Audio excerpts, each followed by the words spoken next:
Dalam bulan suci Ramadan ada namanya itu malam Lailatul Qadar.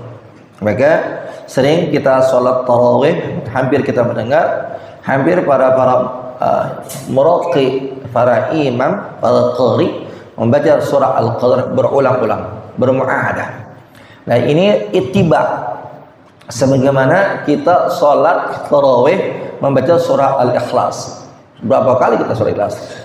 Jadi zaman Rasulullah SAW ada dari kaum Ansar, seorang fulan ini disuruh oleh Rasulullah SAW, ya fulan, untuk memimpin sholat. Hampir setiap sholat subuh, zuhur, asar, maghrib, sampai pelaksanaan sholat di Masjid Quba, ini fulan ini melaksanakan surahnya membaca surah Al-Ikhlas. Sehingga para sahabat bertanya, ya Rasulullah, kenapa kok orang disuruh sama Rasulullah jadi imam baca surah Al-Ikhlas dulu? Surat Al-Ikhlas, Nah, ditanyakan ini sepulan oleh Rasulullah SAW, ya fulan, kenapa kok ente kalau jadi imam baca surah Al-Ikhlas ya? Lianna Al-Ikhlas sifat Rasulullah.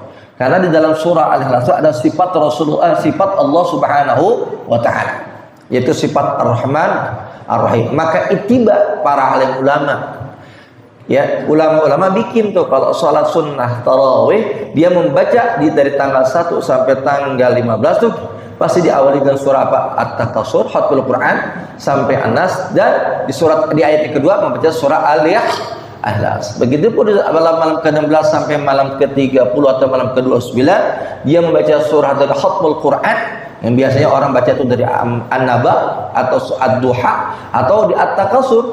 Mereka menyelingi di suratnya itu yang pertama surat yaitu Lailatul Qadar.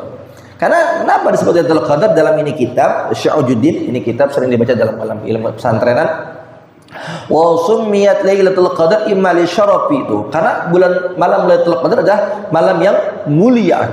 Malam yang mulia di mana Allah taala menurunkannya segala arzaq, rezeki, sebagian orang bilangin atau disebut sabar, wal ajala, kehidupannya, mati hidupnya, minas sanah, setahun, ila sanati, sampai tahun yang akan datang, ya kan? Ajalnya, rezekinya Allah sudah tentukan dari tahun sekarang sampai tahun yang akan datang, di itu malam Lailatul Qadar.